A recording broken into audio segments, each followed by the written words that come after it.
আসসালামু আলাইকুম রহমতুল্লাহ। ইসলামিক জিজ্ঞাসা ও জবাব। আজকের প্রশ্ন, আমি জানি যে 7.5 তোলা স্বর্ণ বা 52.5 তোলা রৌপ্য থাকলে জাকাত ফরজ হয়।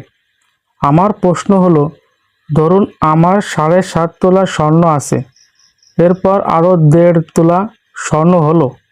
এখন 7.5 তোলার উপর বাড়তি যে স্বর্ণ আছে এই অংশটুকুর কি জাকাত দিতে হবে, নাকি 7.5 তোলা স্বর্ণ সহ সবটুকুর জাকাত দিতে হবে?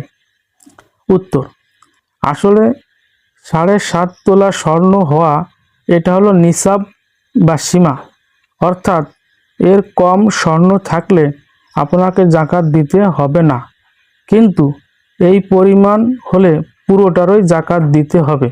অর্থাৎ আপনার 8 ভরি থাকলে 8 ভরি সোনারই জাকাত দিতে হবে। এমন নয় যে 7.5 বাদ দিয়ে শুধু অর্ধ ভরির জাকাত দেবেন। আপনার 7.5 ভরি বা তার বেশি স্বর্ণ আছে, তার মানে আপনি সম্পদশালী, পুরো সম্পদের জাকাত আপনাকে দিতে হবে। দেখার জন্য সবাইকে ধন্যবাদ।